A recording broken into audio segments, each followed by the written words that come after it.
सांसारिक विषयों की आशा परम पवित्र आत्माओं, सिद्ध योग सत्संग मंडल, संसारिक विषयों की आशा में जीव के गले में भस्म की फांसी पड़ जाने से ये बंध जाता है। संसार रूपी सांसारिक पदार्थों की तृष्णा में, इनकी आशा में मनुष्य बंध जाता है और जन्म जन्मांतर से ये जीव यूं ही भटकता फिरता तो भी विषयों की आशा नहीं छूटती। इसके लिए गुरुओं की कृपा चाहिए, सत्संग चाहिए। सद्गुरु ही जीव के भ्रम को दूर करके इसे सांसारिक आशा तृष्णा से छुड़ा सकते हैं। सद्गुरु आशा को इंदन करो ते मनसा करो, आशा को इंदन करो ते मनसा करो, जोगी फिर फेरी करो ते जो बनिया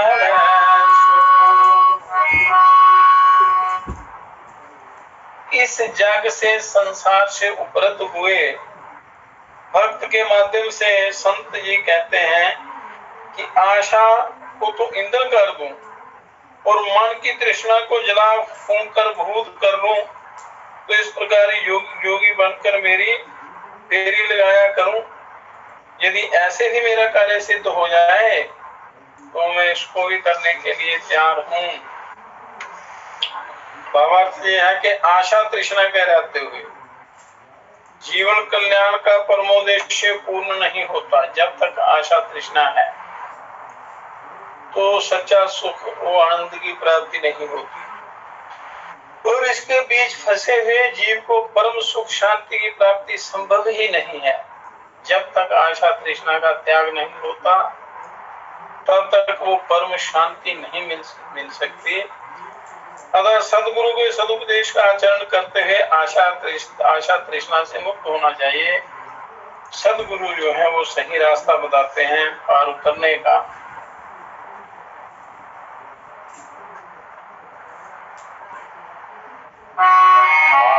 अनुभव जब भयो तो तब नहीं हर्ष विषाद, चित्त दीव समार है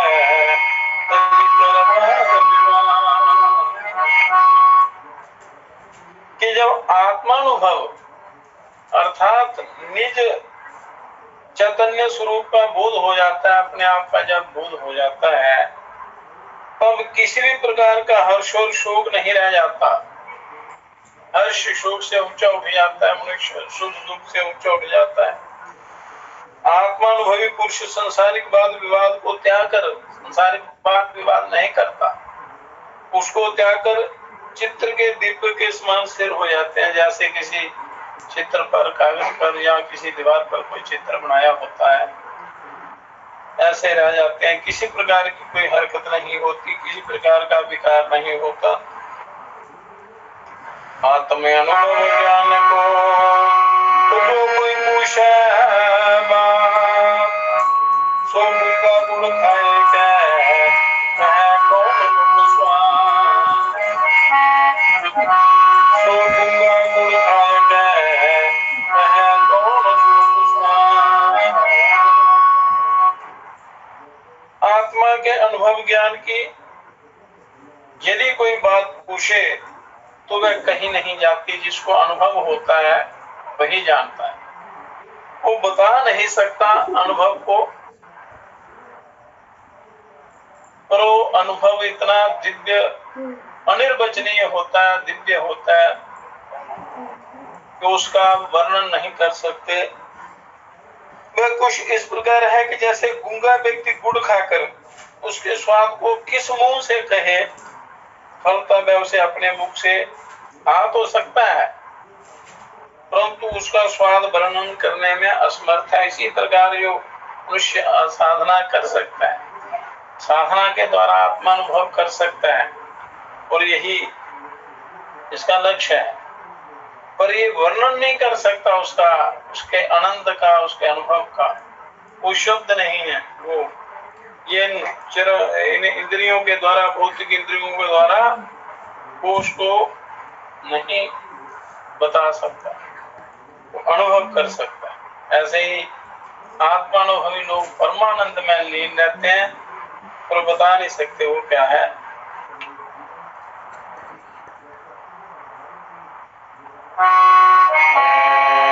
जो गूंगा के सन को तो गूंगा ही पहचान, क्यों ज्ञानी के सुख को ज्ञानी हवे सुजान। जैसे गूंगे व्यक्ति के संकेत को दूसरा गूंगा व्यक्ति ही समझ सकता है, पहचानता है, वैसे ही ज्ञानी पुरुष के ज्ञान स्वरूपी सुख को ज्ञानी होकर ही जाना जा सकता है। अज्ञान अवस्था रहने तक उसकी सत्यता का पता नहीं चलता। इसलिए मनुष्य को ज्ञान की प्राप्ति का यत्न करना चाहिए। यही उस आत्मज्ञान की प्राप्ति के लिए सुखदेव जी राजा जनक जी के पास प्रश्नोत्तर कर रहे हैं। प्रश्न उनका ये धर्म का संवाद, ब्रह्म ज्ञान का संवाद चल रहा है। जब सुखदेव जी ने उस आत्मज्ञान संबंधी प्रश्न किया, तब राजा जनक जी कहते हैं कि हे सुखदेव जी, अब मैं आपके प्रति संपूर्ण ज्ञान को विस्तार पूर्वक कहूंगा। ये ज्ञान समस्त ज्ञानों का सार और सर्व रहस्यों का रहस्य है। इसको जान लेने से वह पुरुष अति शीघ्र मुक्ति को प्राप्त होता है, उस ब्रह्म ज्ञान को जान लेने पर। तो विदेहराज ने कहा कि ये दृश्य जगत है ही नहीं। ऐसा पूर्ण बोध जब हो जाता है तब दृश्य विषय से मन की शुद्धि हो जाती है, मन का अंतःकरण पवित्र हो जाता है और बाहरी पदार्थों का उस पर कोई असर नहीं पड़ता। जब ये ज्ञान पूर्ण हो जाता है और तभी उसे निर्वाण रूपी परम शांति मिलती है। और यो वासनाओं का निशेष परित्याग कर देता है। अगर वासना है तो संसार है, संसार में फंसा रहता है। वासना का निर्मूलन हो गया तो उस आत्म तत्व की प्राप्ति हो जाती है, ब्रह्म की प्राप्ति हो जाती है। यही वास्तविक श्रेष्ठ त्याग है। उसी विशुद्ध अवस्था को ज्ञानी जनों ने मोक्ष कहा है, वही मोक्ष है। पुनः जो शुद्ध वासनाओं से युक्त हैं, जो अनर्थ शून्य जीवन वाले हैं और जो ज्ञेय तत्व के ज्ञाता हैं, जो जानने योग्य है उसके ज्ञाता हैं, तो हे महान ज्ञानी सुखदेव जी, वे ही मनुष्य पूर्ण जीवन मुक्त कहे जाते हैं। उन्होंने प्रश्न किया था कि जीवन मुक्त कौन है, तो उसका उत्तर दे रहे हैं। तो पदार्थों की भावनात्मक दृढ़ता को ही बंधन और वासनाओं की क्षीणता को ही मोक्ष कहा गया है। तो जब तक वासनाएं शांत नहीं होती तब तक मनुष्य भटकता रहता है। वासना के शांत होने पर उसको आत्मानुभव हो जाता है। जिसे तप और साधनों के अभाव में स्वभाववश ही संसारिक भोग अच्छे नहीं लगते, वही पुरुष जीवन मुक्त कहलाता है। जिसको कुदरती स्वभाव से ही, बाल्यकाल से ही जिसको ये संसारिक पदार्थ भोग अच्छे नहीं लगते हैं, वो जीवन मुक्त कहलाता है। उसकी इसी जीवन में मुक्ति हो जाती है। जो प्रतिपल प्राप्त होने वाले सुखों या दुखों में आसक्त नहीं होता, क्या हर पल संसार है, कोई ना कोई दुख सुख लगा रहता है, पर उसमें कोई उनसे प्रभावित नहीं होता, उनमें आसक्त नहीं होता। तथा जो ना हर्षित होता है ना कभी दुखी होता है, वही जीवन मुक्त होता है। सुख दुख में जो सम रहता है, समावस्था में रहता है।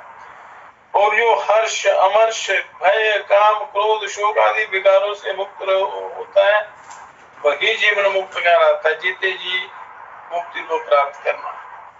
और जो अहंकार युक्त वासना को अति सहायता से त्याग देता है तथा चित्त के आलंबन में जो सम्यक रूप से त्याग भाव रखता है, वही वास्तव में जीवन मुक्त कहलाता है। जीवन मुक्त का उत्तर दे रहे हैं।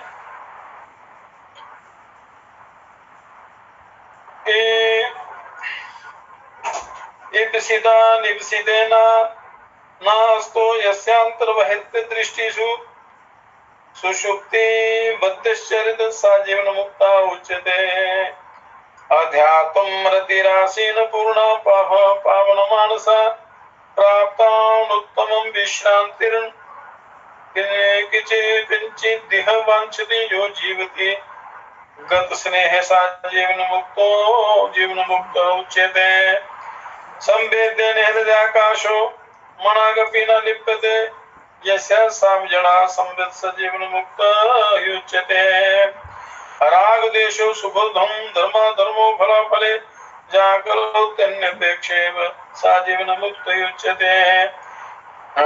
मौन वावन्यरहं भावो निर्माणो मुक्त मुत्सरा या करोति गतोद्वेगा सा जीवन मुक्त युच्यते।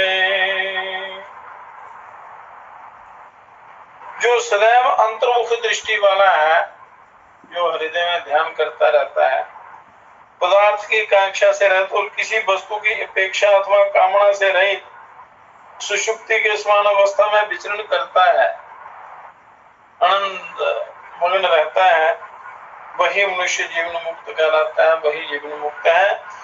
और जो सदैव आत्मा में लीन रहता है, आत्म ध्यान करता रहता है हर समय, जिसका मन पूर्ण और पवित्र है, किसी प्रकार का छल कपट या बेईमानी नहीं है, अत्यंत श्रेष्ठ और शांत स्वभाव को प्राप्त कर जो इस नश्वर संसार में किसी वस्तु की इच्छा नहीं रखता, क्योंकि यहाँ इच्छा रखना बंधन का मूल कारण है।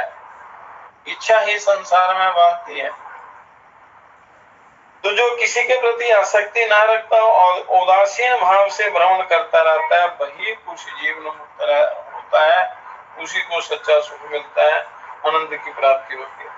और जिसका हृदय किसी भी पदार्थ में लिप्त नहीं होता तथा जो चेतन सद्ज्ञान युक्त स्वरूप वाला है, दिव्य ज्ञान वाला है, वही पुरुष जीवन मुक्त होता है। और जो राग द्वेष सुख दुख मान अपमान धर्म अधर्म और फलाफल की इच्छा आकांक्षा न रखता हुआ सदैव अपने कार्यों में श्रद्धा रखता है, वही मनुष्य जीवन मुक्त होता है, उसे जीवन मुक्ति का लाभ मिलता है।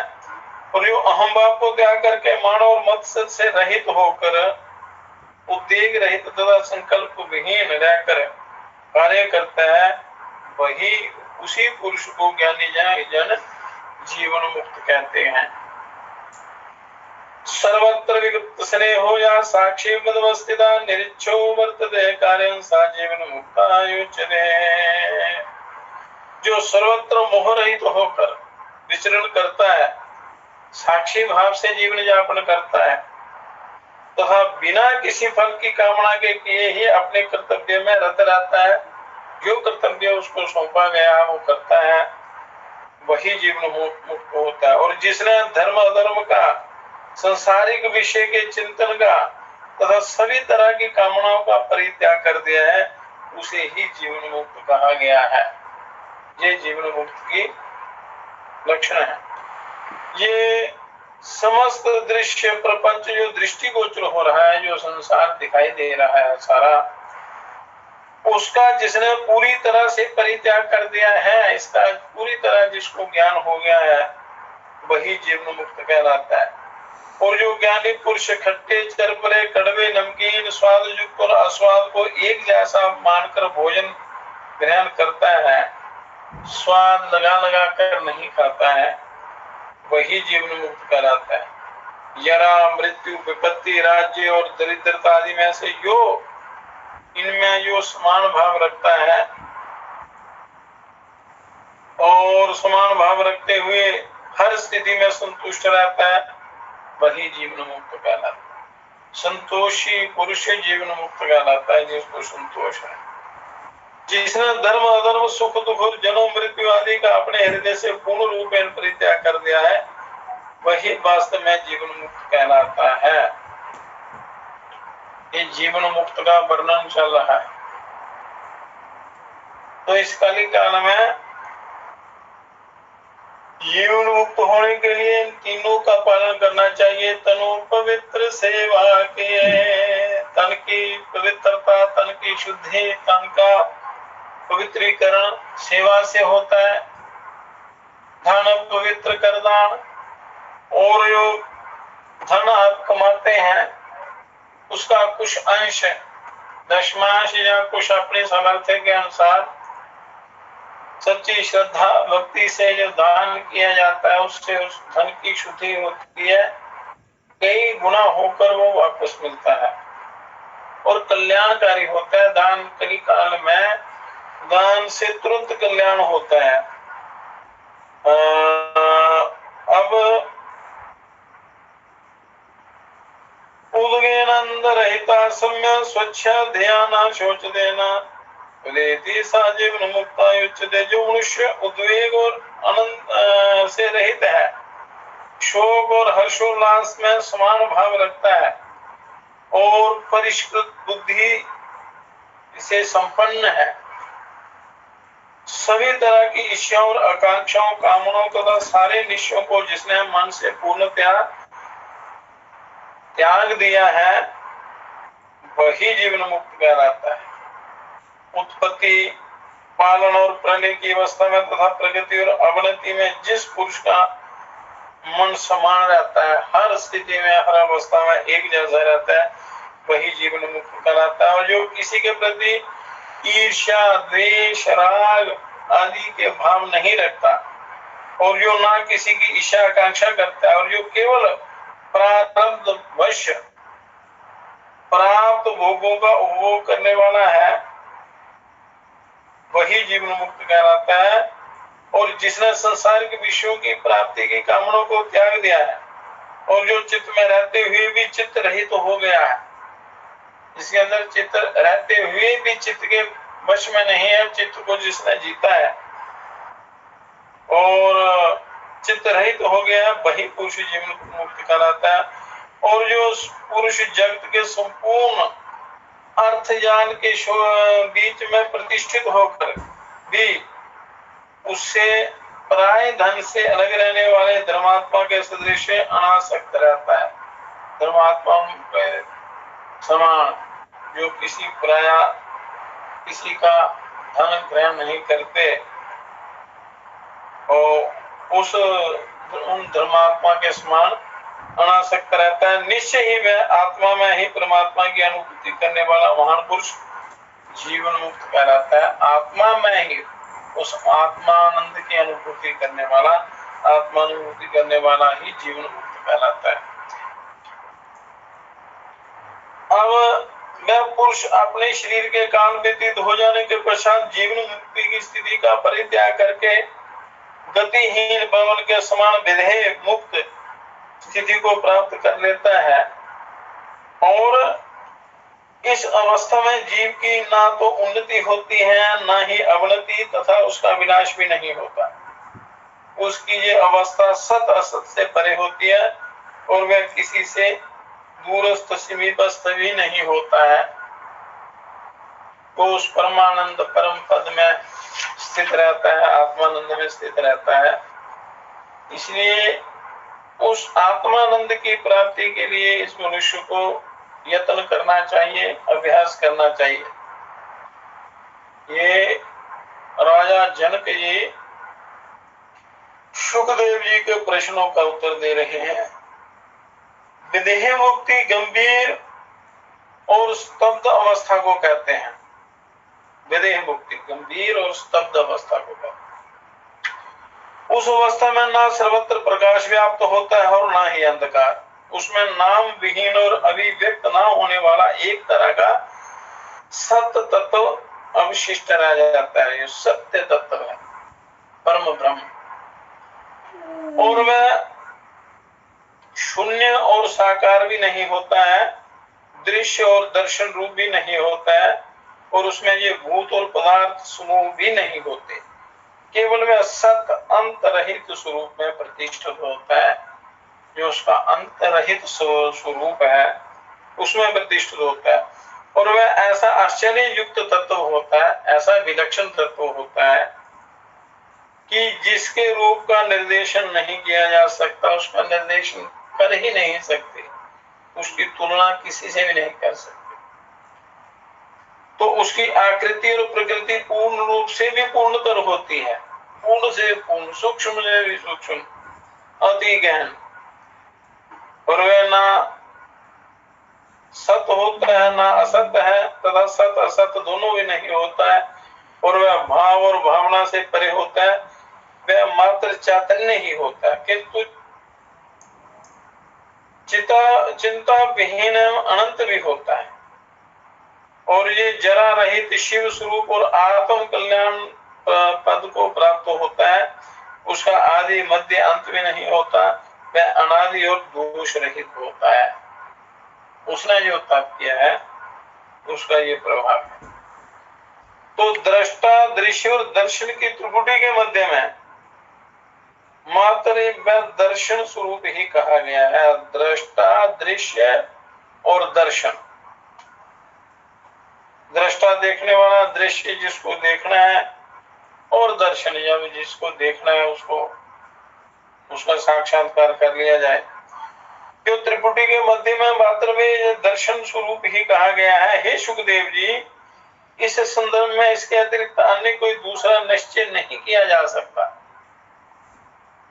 आपने इस तत्व ज्ञान को स्वयं समझ लिया है, अपने आप समझ लिया है, और अपने पिता श्री व्यास जी से भी श्रवण कर लिया है, खुद भी अभ्यास करके इसको समझा है, और अपने पिताजी से भी श्रवण किया है कि जीव अपनी संकल्प शक्ति से ही बंधन में पड़ता है।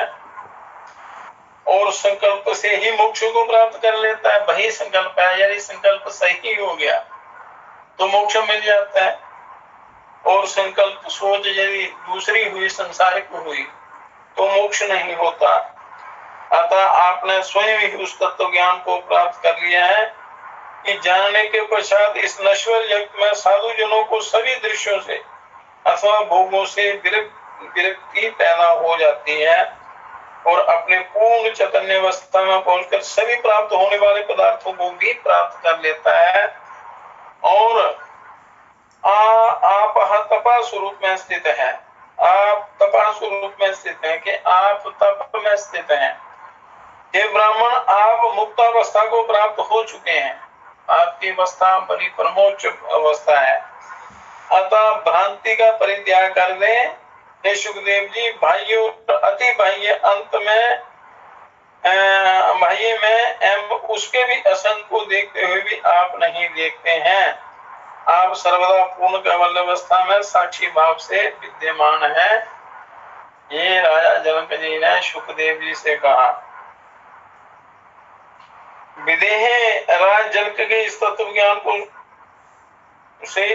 ज्ञान को सुनने के पश्चात सुखदेव शोक, भय और श्रम विहीन होकर, संशय रहित और कामना रहित होकर, परमात्मा स्वरूप आत्मा में स्थित होकर शांत भाव से विश्राम को प्राप्त हुए। उनसे ज्ञान प्राप्त करके उनके जो भ्रांतियां थी वो मिट गई और परम शांत विश्राम को प्राप्त हुए। तो अखंड समाधि के हेतु जिस मेरु पर्वत की चोटी की ओर वापस चले गए। राजा जनक जी से ये वार्तालाप करके और इस रहस्य को समझकर वो हिमालय की तरफ चल दी, और वहां हजारों वर्षों तक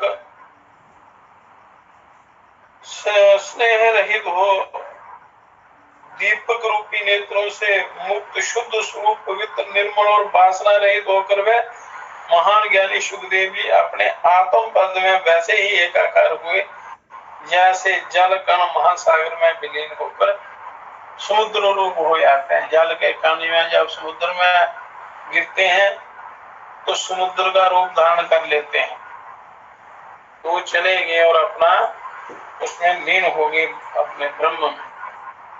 तो अपने पिता से अनुमति लेकर निदान नामक श्रेष्ठ मुनि पुत्र एकाकी ही तीर्थ यात्रा के लिए चल पड़े, और 3.5 करोड़ तीर्थ स्थलों में स्नान आदि संपन्न कर लेने के बाद वे श्रेष्ठ मुनि अपने घर वापस लौट आए। तो उस महान यशस्वी मुनि ने घर आकर अपने पिता ऋभु मुनि से अपनी समस्त यात्रा का समाचार सुनाया। उन्होंने क्या कहा, हे पिताजी, 3.5 करोड़ स्थलों में स्नान करने के बाद जो पुण्य फल प्राप्त हुआ है उसके प्रतिफल स्वरूप हमारे अंतःकरण में इस तरह के श्रेष्ठ विचार प्रादुर्भूत हो रहे हैं कि तीर्थ करने के बाद अच्छे संस्कार अंदर आ रहे हैं। जायते मृत्ये लोको प्रियते जननाय च अस्थिरा एवं एवेशा चराचर वेष्टिता सर्वा पदम पदम पापा भावा भूमया अयाः शलाका सदृशाः परस्पर संगिना शिलश्यन्ते केवलाः भावामण कल्पन्या भावेश्वरतिरायाताः पथिकस्य मनुविश्व शाम्यतिदं कथं दुःखं विधि तप्तो अस्मि चेतसा चिन्तानि चक्राणि नानन्दाय धनानि वे संप्रसूत कलत्राणि ग्रहण्योग्रापदमिव अस्मिन् स्थिरोदारा संसारे परिपेलवाः श्रीर्मुने परिमोहाय सापि नूना शर्मदा आयुः पल्लवो पूर्णाग्र लंबा अम्बो कणभंगुरम् उन्मता इव संतज्य याम्याकाण्डे शरीरकम् विशासंग परि जर्जर चेतसामं अप्रौढ़ात्मं विवेक का नामायुरायास कारणात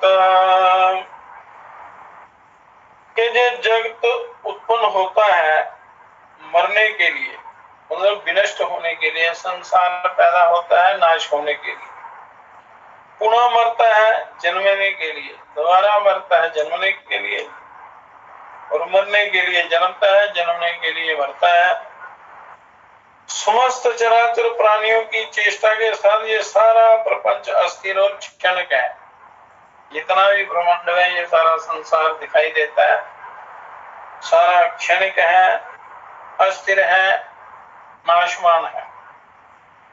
ऐश्वर्य की भूमि में प्रकट होने वाले ये समस्त पदार्थ आपत्तियों के मूलभूत कारण है। जितने भी भोग पदार्थ हैं या ऐश्वर्य संबंधी पदार्थ हैं, ये आपत्तियों के मूल कारण हैं।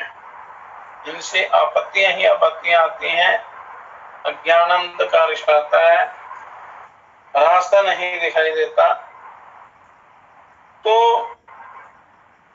ये सभी पदार्थ लौह शलाका के समान परस्पर अलग होते हुए मानसिक कल्पना रूपी चुंबक द्वारा इकट्ठे हो जाते हैं। और जिस तरह मार्ग में गमन करने वाला व्यक्ति मरुस्थल में चलते चलते कष्ट के कारण विरक्त हो जाता है, उसी तरह मैं भी इन संसारिक पदार्थों से विरक्त हो गया हूँ, क्योंकि ये संसारिक भोग पदार्थ मुझे दुखदायी प्रतीत होते हैं। तो अगर ये संसारिक पदार्थ दुखदायी प्रतीत होने लग जाए तो फिर मनुष्य का कल्याण निश्चित हो जाता है, उसको आत्म कल्याण का मार्ग मिल जाता है, ऐसा सहयोग, ऐसा संग मिल जाता है। अब इस समस्त दुखों का शमन किस प्रकार होगा, ऐसा सोचकर मेरा हृदय अत्यधिक संतप्त हो रहा है। ये ऐश्वर्य रूपी धन जिनके पीछे चिंताओं के समूह चक्र की भांति घूमते रहते हैं, मुझे आनंद प्रद नहीं लग रहे हैं। जितने भी पदार्थ हैं या भोग है, मकान है, धन है, दौलत है, ये मुझे कोई भी अच्छा नहीं लग रहा। स्त्री पुत्रादि समस्त स्वजन संबंधी मानो उग्र आपदाओं के घर हैं। ये जितने भी बंधु हैं, मित्र, साथी, रिश्ते, बंधु, सब विपदाओं के कारण है, आपदाओं के कारण है। जब मनुष्य को विरक्ति होती है तो उनको ये अनुभव होता है। हे मुनीश्वर, इस जगत में उदारता की प्रतिमूर्ति अत्यंत कोमलांगों से श्री लक्ष्मी जी भी परम मोह को उत्पन्न करने वाले हैं। निश्चय ही इनके द्वारा जीव को आनंद नहीं मिल सकता। जिस प्रकार पल्लव के अग्रभाग में जल कणिका बूंद में लटकती है, बूंद रूप में लटकती है पत्ते पर, पत्ते का अगला जो हिस्सा होता है वह क्षणिक है, पल भर में वो गिर जाता है नीचे। उसी प्रकार मनुष्य की आयु भी जल की बूंद के समान क्षण भंगुर है, जल की बूंद के समान क्षण भंगुर है। इसलिए कभी भी मन में पूरा कभी नहीं सोचना है, आत्म कल्याण की भावना रखनी है, सत्कर्म करने हैं। तो इस नाशवान शरीर को असमय ही छोड़कर उन्मत्त की भांति मुझे प्रस्थान करना ही पड़ेगा, जिसका चित्त विषय वासना रूपी सर्प के संग से जर्जर न हो जाए, हो गया, तथा जिन्हें प्रौढ़ आत्मिक ज्ञान नहीं प्राप्त हुआ है उनका जीवन कष्ट का ही हेतु बना है। जो आशा, वासना, तृष्णा से जर्जर हो चुके हैं, वासनाओं से जर्जर हो चुके हैं, उन्हें प्रौढ़ आत्मिक ज्ञान नहीं प्राप्त हुआ है, जिन लोगों को उनका जीवन कष्ट का ही हेतु बना है, कष्ट का ही हेतु बनता है, और कुछ नहीं मिलता, कोई प्राप्ति नहीं होती। अब वायु का लपेटना, आकाश को खंड खंड करना, जल की लहरों का गुंथन भले ही संभव हो जाए, किंतु जीवन में आस्था और विश्वास रखना संभव नहीं हो पाता। जीवन में आस्था और विश्वास का रखना संभव नहीं हो पाता। जिसके द्वारा प्राप्त करने योग्य वस्तु को प्राप्त कर लिया जाता है और जिसके कारण शोक ना करना पड़े और जिसमें परम शांति की उपलब्धि हो जाए, और वही तो वास्तविक जीवन कहलाता है। यूं तो वृक्ष मृग पक्षी भी जीवन धारण किए रहते हैं, किंतु यथार्थ में वही जीवित है जिसका मन निरंतर आत्म चिंतन में लीन रहता है। इसलिए बार बार कहते हैं कि आत्म चिंतन करना चाहिए। योग ध्यान साधना द्वारा उस आत्म तत्व को प्राप्त करने की चेष्टा करनी चाहिए। तो वही सुखी रह सकता है। असल में वही जीवित है जिसका मन निरंतर आत्म चिंतन में रहता है, आत्मा की खोज में लगा है। इस नश्वर जगत में पैदा हुई उन प्राणियों का जीवन उत्कृष्ट है जिन्हें पुनः आवागमन के चक्कर में नहीं पड़ना पड़ता। इस मृत्यु लोक को प्राप्त करके, इस कर्म भूमि को प्राप्त करके मनुष्य अपना उद्धार कर सकता है। उनका बहुत बड़ा भाग्य होता है जिनको ये स्थान मिलता है। यहाँ से मनुष्य उस आत्म तत्व का साधन कर सकता है। इससे भिन्न तो जरावस्था को प्राप्त गधे के समान है। भजन आत्म चिंतन के सिवा जो जीवन है वो जरावस्था को प्राप्त गधे के समान है। बड़ा दुख ऐसे बेकार चला जाता है जीवन, क्योंकि आसक्त होते हुए भी भार ढोने के लिए विवश है। और ज्ञानवान मनुष्य के लिए शास्त्र भार ढोने के सदृश है। जो आत्मचिंतन नहीं करता, योग साधना नहीं करता, और राग द्वेष में लिप्त मनुष्य के लिए ज्ञान भार स्वरूप है। जो राग द्वेष रखते हैं वो अगर यदि ज्ञान प्राप्ति में लग जाए तो ज्ञान उनको भार स्वरूप महसूस होता है, क्योंकि राग द्वेष में फंसे हुए तो ज्ञान से डरते हैं, भागते हैं।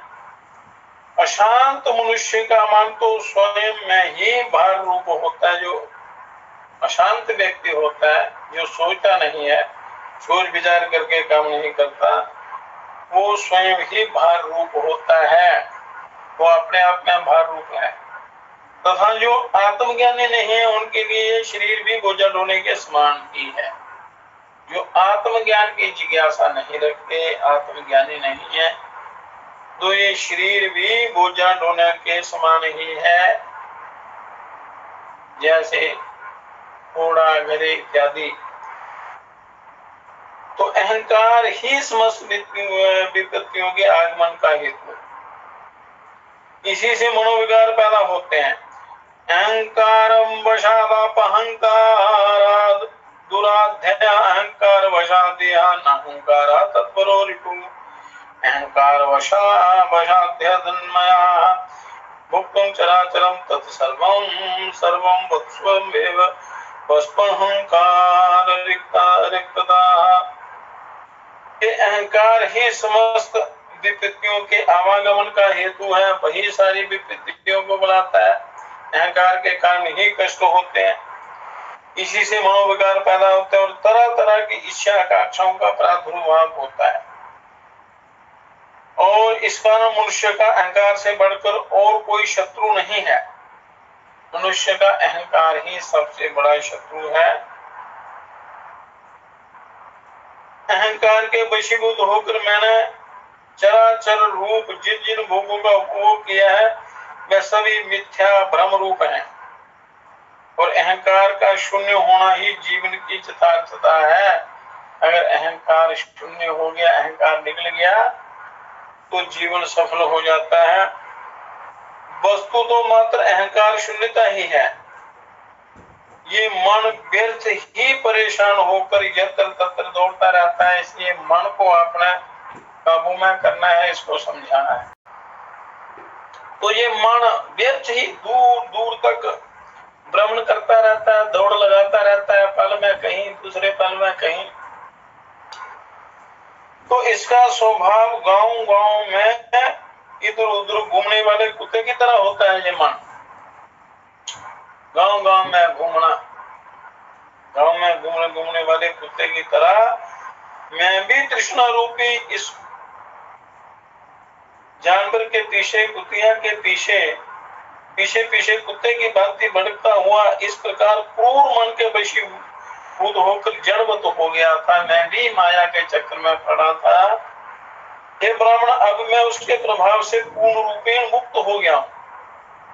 और हे ब्राह्मण, चित्त को नियंत्रित करना समुद्र को पूरी तरह पीने से भी कठिन है। मन को वश करना, चित्त को काबू में करना समुद्र को सुखाने से भी कठिन है।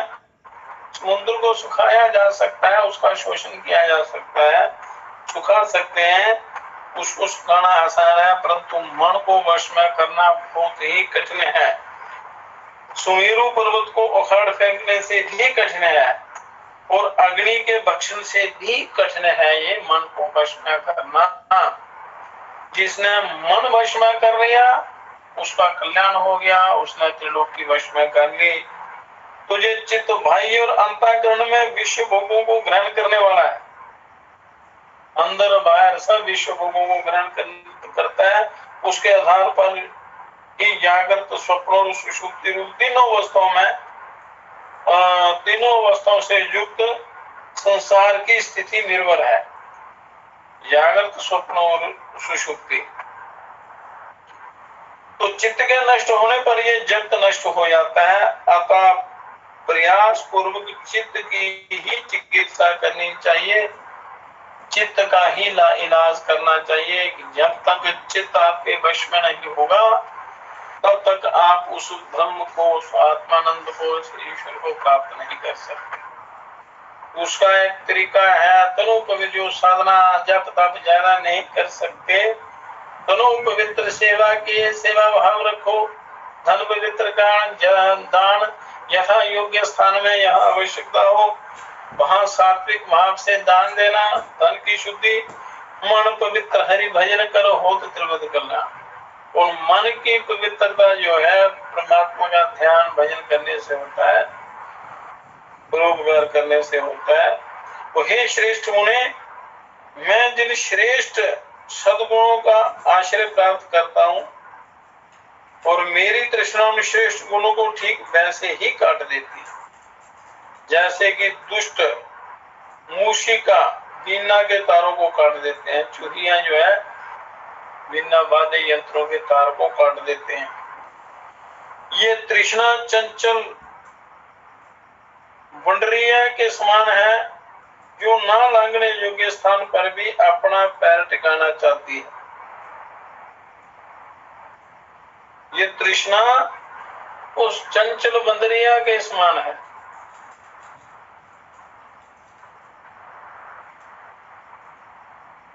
ये तृष्णा बहुत ही चंचल है जो ना लांघने योग्य स्थान पर भी अत्यंत पैर टिकाना चाहती है और वह तृप्त होने पर भी भिन्न भिन्न फलों की इच्छा करती रहती है।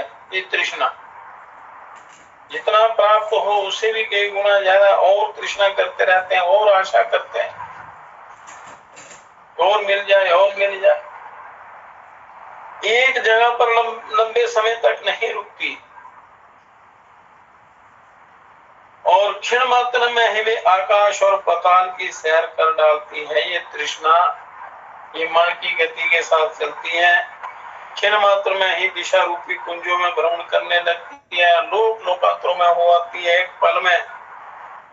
और ये तृष्णा हृदय कमल में विचरण करने वाली भ्रमरी के समान है। और ये तृष्णा ही इस नश्वर जगत के समस्त दुखों में दीर्घ काल तक दुख देने वाली है। अतः तृष्णा संसार रूप है, दुख रूप है, आवागमन के चक्कर में डालने वाली है। इसलिए इससे निजात पानी चाहिए, छुटकारा पाना चाहिए। जो अंतःपुर में कालों को भी महान संकट में डाल देती है। ये तृष्णा जो है, जो अपने हृदय में ध्यान करते हैं उस परमात्मा का, ये तृष्णा उनको भी संकट में डाल देती है। और ये तृष्णा एक महामारी है महामारी हैजा है, खतरनाक है। तो इसे वही श्रेष्ठ ब्राह्मण नष्ट कर सकता है जिसने चिंता का पूरी तरह से परित्याग कर दिया है। यो योगी है, साधक है।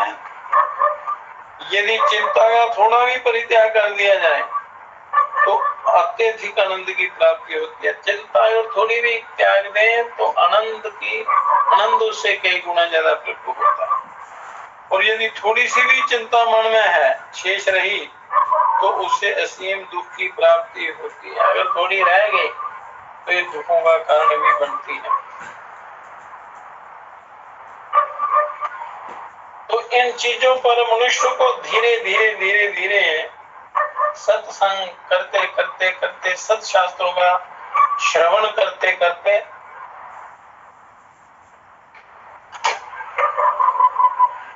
इन विकारों पर आपने विजय प्राप्त करनी है। इसलिए ये योग साधना शास्त्रों में बताया गया है योग करने के लिए। और ये प्रकरण चल रहा है अभ्यास और वैराग्य पर। ये जो जानकारी होती है उस पर अभ्यास और वैराग्य के द्वारा ही चित्त की वृत्तियों का निरोध होता है। जब चित्त वृत्तियों का निरोध हो जाता है तो मनुष्य को योग की प्राप्ति हो जाती है, वो परम पद की प्राप्ति होती है, आत्मानंद की प्राप्ति हो जाती है। नास्ति देशमा शोचो नीचो गुण विवर्जिता कले ब्रह्महंकार गृहस्थस्य महागृहम् लुठत्वभ्येतु वास्त्यारेण किम्मनेन गुरोगमम् पंक्ति बद्धेन्द्रिय वशुम् पल्लग तृष्णा गुहांगनम् चित्तभृज्य जना किरियन् नेष्टदे गृहं समम् जीवा मार्कटी का क्रांतम बदनम द्वार भीषणम दृढ़ दंत अस्थि कलशम नेष्ट दे गृहम के देह के समान तुच्छ गुण रहित तथा शोक करने योग्य अन्य दूसरा कोई नहीं है। इस शरीर रूपी विशाल ग्रह में अहंकार रूपी गृहस्थ निवास करता है और शरीर रूपी विशाल घर में अहंकार रूपी गृहस्थ निवास करता है। ये शरीर चाहे दीर्घ काल तक रहे चाहे जल्दी नष्ट हो, नष्ट तो होना ही है। चाहे हजारों वर्ष रहे चाहे जल्दी नष्ट हो जाए, उसकी मुझे जरा भी चिंता नहीं है। जब चला जाए, जो ज्ञानी होता है वो शरीर की चिंता नहीं करता। जिस शरीर रूपी घर में इंद्रिय रूपी पशु पंक्तिबद्ध खड़े हैं तथा जिसके प्रांगण में तृष्णा रूपी बंदरी विचरण करती रहती है, तृष्णा एक बंदरी के समान है, और जिसमें चित्त वृत्ति रूप मृत्यु का समावेश है, ऐसा शरीर रूपी घर मुझे अविष्ट नहीं है। और जीवा रूपी बंदरी से पीड़ित हुआ ये मुख रूपी द्वार इतना भयभीत हो गया है कि आरंभ में ही दंत रूपी हड्डियां दिखाई पड़ रही हैं, इतना भयभीत हो। ऐसा ये शरीर रूपी घर मुझे प्रिय नहीं लगता। जब वो साधना करके आता है उसको विरक्ति हो जाती है, हर प्रकार से, हर चीज से, हर संसारिक वस्तु से विरक्ति होती है। वो अपना हाल वर्णन कर रहा है। हे मुनीश्वर, ये शरीर बाहर अंदर रक्त और मांस आदि से संव्याप्त है, हाड़ मांस का ये पुतला है। तो इस नश्वर शरीर में रमणीयता कहां से आई? मनुष्य जो इसमें सुख देखता है, भोग सुख देखता है, वो कहां से है? यदि किसी ने शरतकालीन बादलों की विद्युत में और गंधर्व की नगरी में स्थिरता निश्चित की है तो वह इस नश्वर देह की स्थिरता में विश्वास कर सकता है। बाल्यकाल में गुरु से, माता पिता से, लोगों से, आयु में बड़े लड़कों से और अन्य दूसरों लोगों से भी भय लगता है। अतः ये बाल्यावस्था भाई का ही घर है। ये विश्लेषण कर रहा है कि ये संसारिक पदार्थ जितने भी हैं ये शरीर भी जो है ये भी दुखों का घर है। युवावस्था के आने पर अपने ही चित्र रूपी गुफा में निवास करने वाले भिन्न भिन्न तरह के धर्म में फंसाने वाले इन काम रूपी पिशाच को बलपूर्वक विवश होकर व्यक्ति पराजय को प्राप्त हो जाता है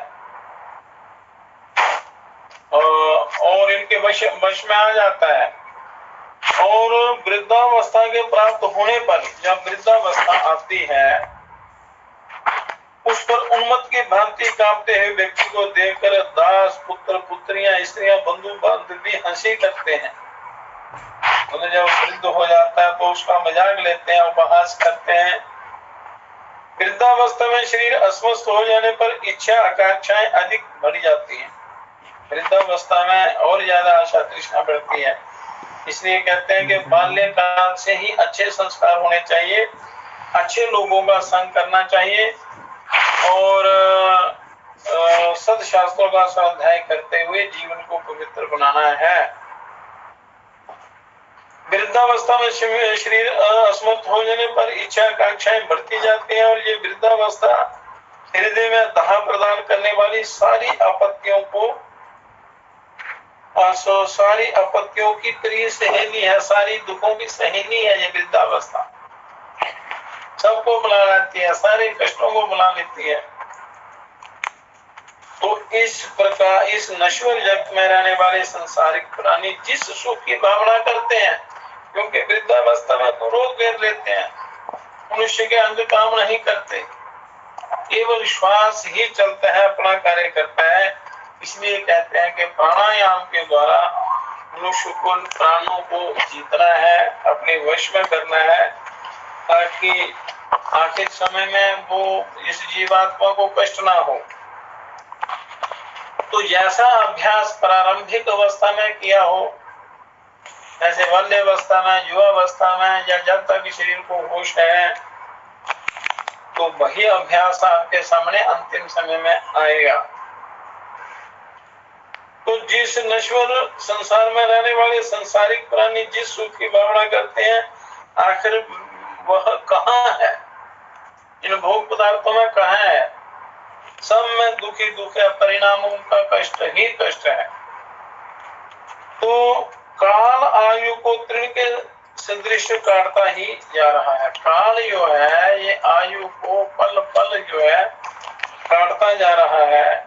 यह काल छोटे से तृण और रजकण को महेंद्र और स्वर्णमय सुमेरु जैसे विशाल पर्वतों की को भी सरसों के समान बना देने में समर्थ है। वो काल राई को पहाड़, पहाड़ को राई बनाने में वो समर्थ है।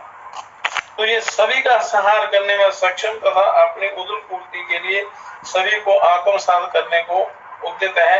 इस काल के द्वारा तीनों लोग आक्रांत हैं। तो जो उन्होंने सुखदेव जी ने प्रश्न किया था कि इसका नाश कैसे होता है, कौन करता है, पालन कौन करता है, इस प्रकार ये प्रश्नों के उत्तर। और चंद्रबत चंचल अंग रूपी पिंजरे में सांस की पुतली की भांति स्नायु और हड्डियों की ग्रंथि से बनी हुई इस स्त्री देह में ऐसी कौन सी वस्तु है जो शोभनीय कही जा सकती है?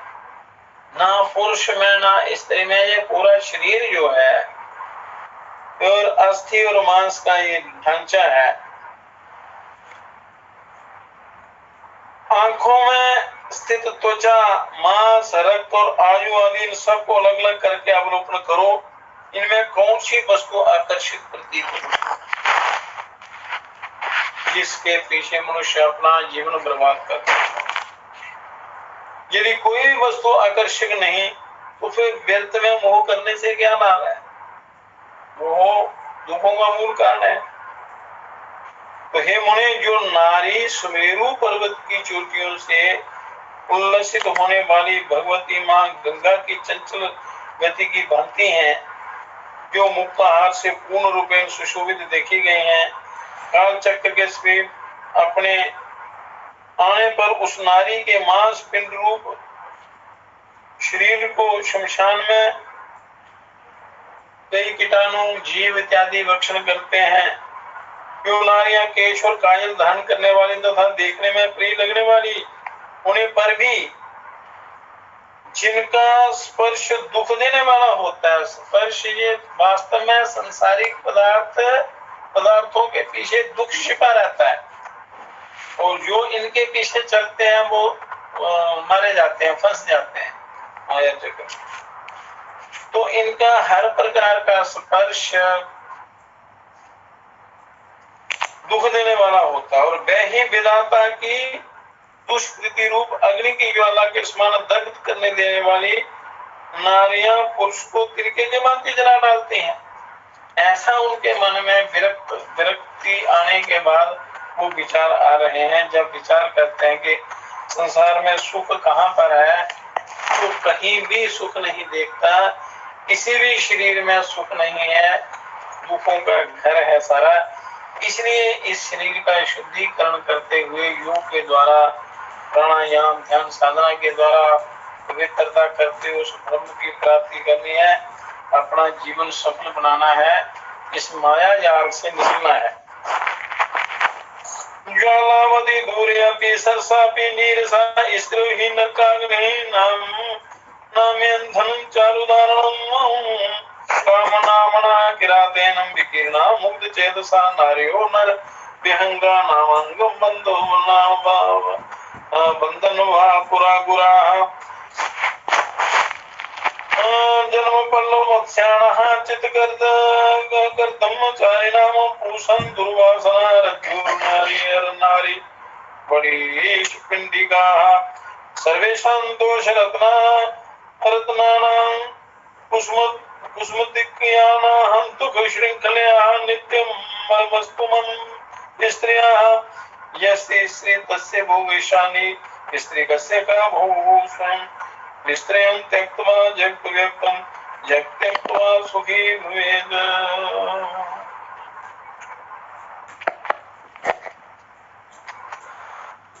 तो ये दूरस्थ प्रज्वलित नरकाग्नियों की तरह अशोभनीय और दुखमय ईंधन स्वरूपा है ये संसार के जितने भी वैभव हैं, रंग बिरंगी, और ये स्त्रियां ये रस युक्त प्रतीत होने पर भी वस्तुतः रसहीन है। काम नामक किरात ने पुरुष रूपी मृगों को अवरुद्ध कर लेने के लिए स्त्री रूपी पाश को विस्तृत कर रखा है, और ये उसके अनुभव में आ रहे हैं। जब से शुद्धदेव जी ने ये साधना की है, साधना के बाद मन जब विरक्त होता है तो हर वस्तु पर, हर विषय पर वो विचार करते हैं, और चिंतन करने पर ये अपने अनुभव बता रहे हैं। वह पुरुष जीव रूपी तलैया के मत से हैं जो चित्त रूपी कीचड़ में सतत विचरते रहते हैं। तो इन मत्स्य रूपी पुरुषों को अपने बाहुपाश में फंसाने के लिए ये नारी जो दुर्वासना रूपी रस्सी में बदी पिंडिका अर्थात चारे की भांति है, और ये सारा संसार मायामय है। इस काम क्रोध लोभ मोह के चक्र में पड़कर मनुष्य अपना जीवन बर्बाद कर देता है। इसमें सुख है कहाँ? सुख तो है ही नहीं। इस जो सुख महसूस होता है, अनुभव होता है, उसके पीछे दुख छिपा होता है। ये नारी समस्त दोष रूपी रत्नों को प्रकट करने वाले सागर की भांति है, और ये दुखों की जंजीर से हमसे दूर रहे। जिस पुरुष के पास नारी है उसे भोग इच्छा ध्रुवभूत होती है, और जिसके पास नहीं है उसके लिए भोग का कोई कारण ही नहीं बनता है। जिसने इन सब वासनाओं का परित्याग कर दिया है उसका संसार छूट गया है, और वास्तव में इस नश्वर जगत का परित्याग करके मनुष्य सुख को प्राप्त कर सकता है। वही सचमुच सुखी हो सकता है। जिसने वासना का त्याग किया है वही सुखी हो सकता है, अन्यथा ये दुख ही दुख है यहाँ पर। इसलिए जो भी शरीर मिला है उस शरीर के द्वारा आपने स्त्री का है पुरुष का है, आत्मा की को कोई स्त्री पुरुष लिंग नहीं होता। वो एक रस, एक रूप, एक जैसा होता है। शरीरों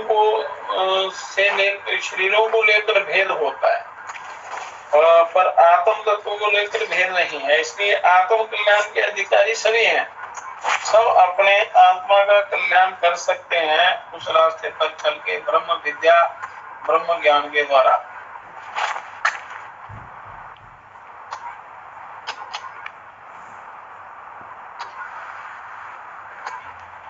तो इस प्रकार ये जगत नश्वर है, मतलब कहने का तात्पर्य है कि ये संसार नाशवान है। जो भी स्त्री पुरुष, जो भी प्राणी अपने कल्याण की इच्छा से उसकी शरण में आता है तो उसका उद्धार हो जाता है, कल्याण हो जाता है। और ये आखिरी मौका होता है आत्मोद्धार का करने का। ये जब नश्वर है, जब ये अव्यक्त स्थिति में चला जाता है, जब अव्यक्त स्थिति में जाता है तब दिशाएं भी अदृश्य हो जाती हैं, देश भी दूसरों के लिए उपदेश प्रद बन जाते हैं, अर्थात काल के गाल में विलीन हो जाते हैं,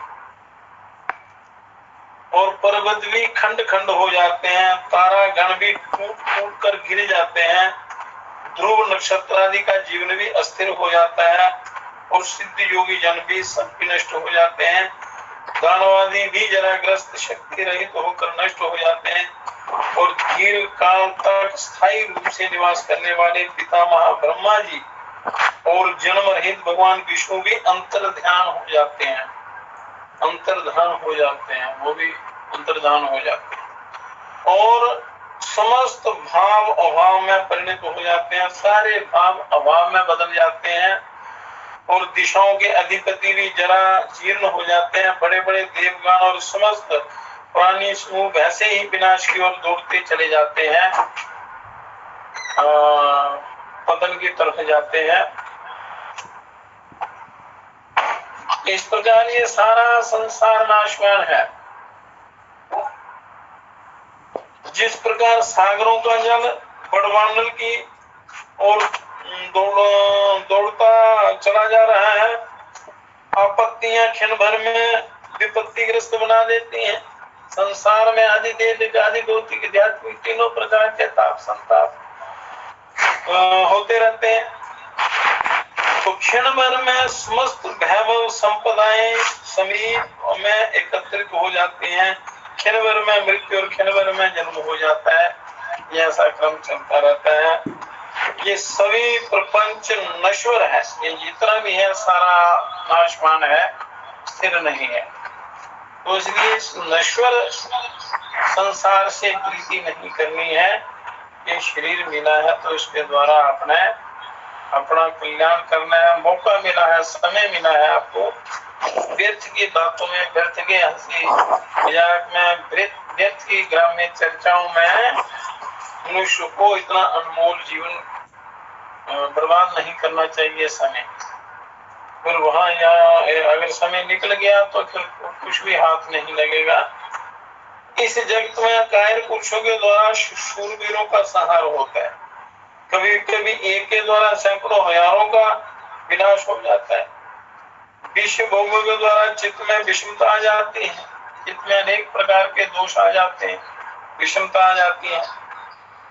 वही विष रूप है, प्रत्यक्ष विष इतना भीषण विष नहीं कहा जाता, क्योंकि वह विष तो मात्र एक ही जन्म को नष्ट करता है, और विषय भोग तो जन्म जन्मांतर को भी नष्ट कर देते हैं, जन्म जन्म के इस जीवन को बर्बाद कर देते हैं। अतः इस समय दोष रूपी दावानल से जला मेरा चित्त ऐसा ही प्रतीत हो रहा है, वो मुनि बता रहे हैं सारा अपना अनुभव। अब स्फुरंति ही न भोगशाला भोगाशा मृग तृष्णा सरस्वती अतो बोध्याशु तुम तत्व ज्ञाने नवे गुरु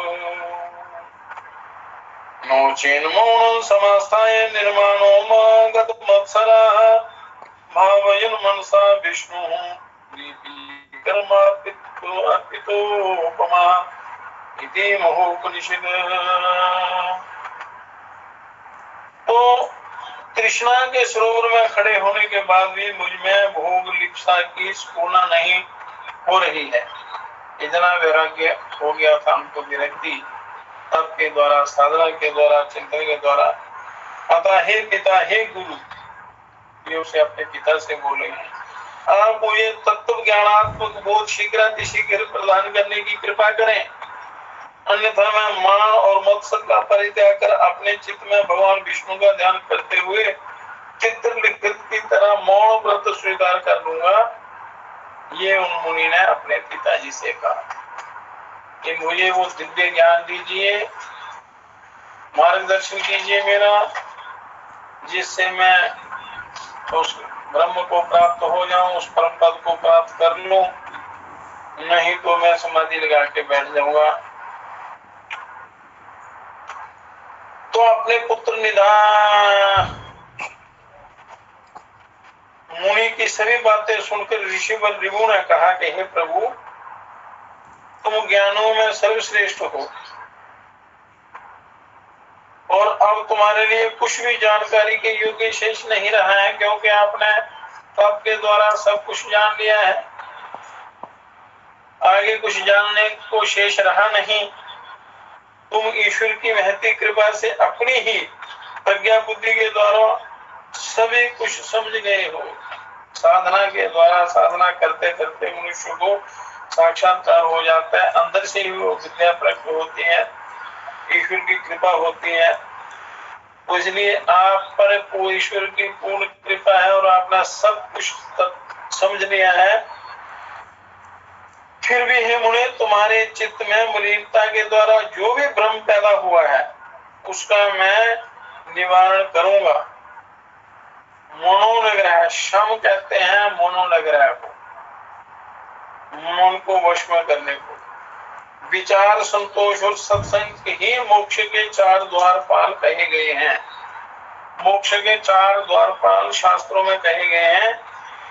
शम, शम कहते हैं मनोनिग्रह, मन को जीतना, मन को काबू में करना। दूसरा विचार, विचार पवित्र, उत्तम और सात्विक होने चाहिए। फिर तीसरा संतोष, संतोष के प्रारब्धवश जो आपको मिले उसमें संतोष रखना और सुख दुख में समावस्था में रहना। और सत्संग, सत्संग मतलब ईश्वर की चर्चा, सत्शास्त्रों का सुनना, परमात्मा का चिंतन करना, भजन करना, परोपकार करना, अच्छे लोगों का संग करना, ये ही मोक्ष के 4 द्वारपाल कहे गए हैं। और यदि इनमें से किसी एक का भी आश्रय प्राप्त कर लिया जाए, किसी एक को भी सिद्ध कर लिया जाए, किसी एक का भी सहारा पकड़ लिया जाए या उसकी साधना की जाए, तो शेष तीनों द्वारपाल आसानी से स्वयं ही अपने वश में हो जाते हैं।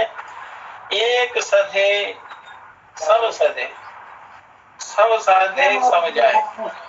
हम एक ही साधना आप करेंगे तो सारी सिद्धियां, बाकी सब अपने आप सिद्ध हो जाते हैं। और सबको साधने की कोशिश करेंगे तो एक भी सिद्ध नहीं होगा, सब चले जाते हैं।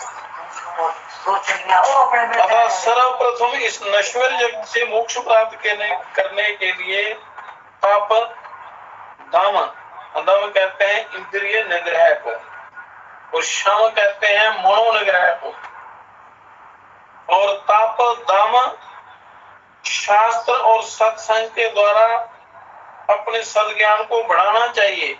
ये जो सत्संग कथा सत्संग करते हैं, इससे ज्ञान का वर्धन होता है। ये नहीं समझना कि मैं बहुत ज्ञानी हूँ, मुझे ज्ञान की आवश्यकता नहीं है, पर ये ज्ञान बिना अभ्यास के नहीं रहता। इसका बार बार बार अभ्यास करना पड़ता है, तो इसमें स्थिरता आती है। अभ्यास लगा नहीं पढ़ना चाहिए।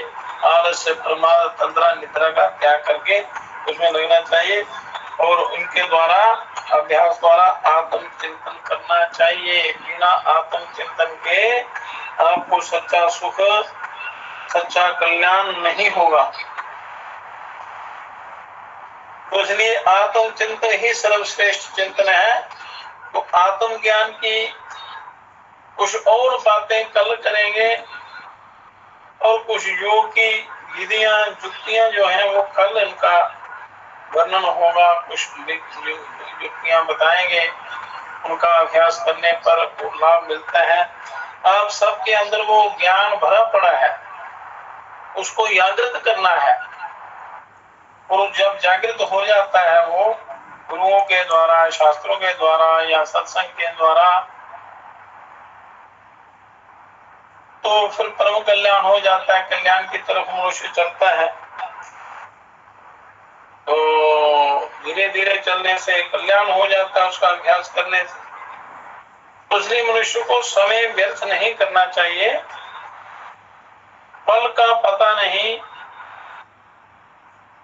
अंजलि में रखे हुए नीर के जैसे, जैसे हथेली पर अगर पानी लें तो एक पल में वो बिखर जाता है, निकल जाता है।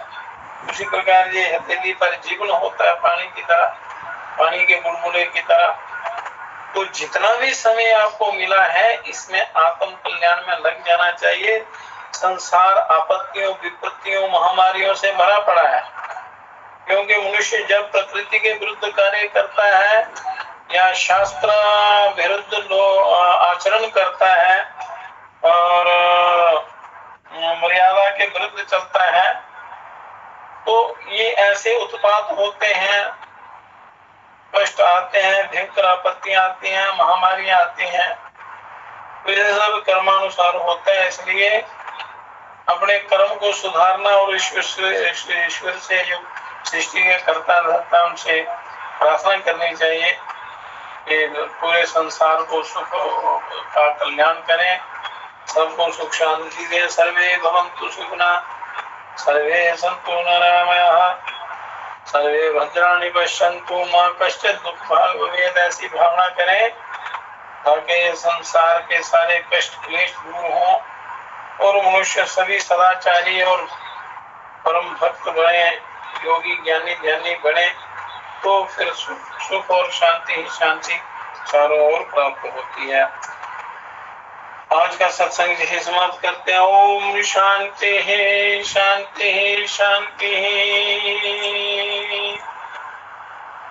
है। परम पिता है विश्व पिता, हे राष्ट्रपिता है जगदाधार, हे करुणामय दीन दयालो, पूर्ण गुरु है अपरंपार, हे महेश अब शीघ्र कृपा कर, हमें दीजिए योग विचार, मानवता के प्रेरक बनकर नाथ करे सुखमय संसार।